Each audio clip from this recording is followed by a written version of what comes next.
উজানের ঢল ও টানা বৃষ্টিতে উত্তরাঞ্চলের প্রধান নদী তিস্তা, ধরলা, দুধকুমার ও আত্রাইয়ের পানি বাড়ছে, তবে এখনও বিপদসীমার নিচে রয়েছে। তিস্তার পানি বেড়ে নদী তীরবর্তী চর এলাকাগুলোর নিম্নাঞ্চলগুলো প্লাবিত হচ্ছে।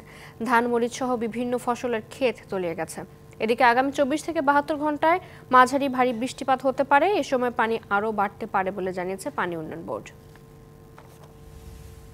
শনিবার ভোর থেকে রংপুরে বৃষ্টির পরিমাণ কিছুটা কমলেও বেড়েছে তিস্তা, ধরলা সহ অন্যান্য নদ নদীর পানি। তিস্তার পানি প্রায় 20 সেন্টিমিটার বাড়লেও ব্যারেজ এলাকা এখনও বিপদসীমার নিচে।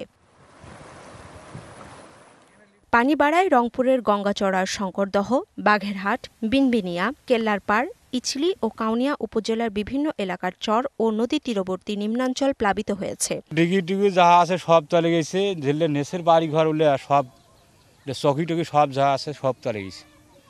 বাড়ি ঘর থেকে ওরা বেড়াইতে পারছে না। এটা পুরাটা একটা মন কান একটা গ্রাম আছে, এটা কাইমের মতন আছে। তার মানে শোক একটা ভাঙি চুরি আজ মনকান যে নদী এলাকা হয়ে গেছে।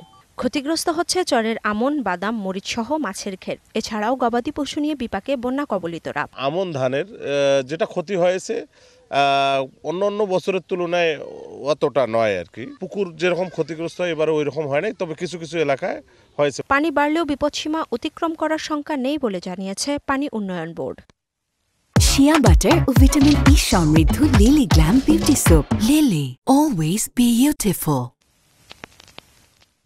এদিকে কুড়িগ্রামে উজানের ঢল আর ভারী বৃষ্টিতে ধরলা, তিস্তা, দুধকুমার, ব্রহ্মপুত্র সহ সবকটি নদীর পানি বৃদ্ধি পেয়েছে, তবে এখনও নদীর পানি বিপদসীমার নিচে রয়েছে। নদী তীরবর্তী চর এলাকায় আগাম রোপণ করা আদা ও আমন খেতে পানি ওঠায় নষ্ট হবার আশঙ্কা কৃষকের। পাকা ধান, প্রচুর ধান এগুলোই যে ছিল, ধান দেখতে পাকা ধান সব নষ্ট হয়ে যাইতেছে। প্রায় ধান পেকে গেছে, আর ধরেন আপনার 8-10 দিনের মধ্যে ধান সবাই কাটবে। এখন এই ধানটা যদি পানি তলিয়ে যায় তো কৃষকের অনেক লস হয়ে যাবে। আগামী 24 ঘন্টা পানি বৃদ্ধি অব্যাহত থাকলে তিস্তার পানি বিপদসীমার কাছাকাছি বা অতিক্রম করে যেতে পারে বলে জানিয়েছে পানি উন্নয়ন বোর্ড। এদিকে লালমনিরহাটে তিস্তার ডালিয়া পয়েন্টে বিপদসীমার নিচ দিয়ে প্রবাহিত হচ্ছে পানি।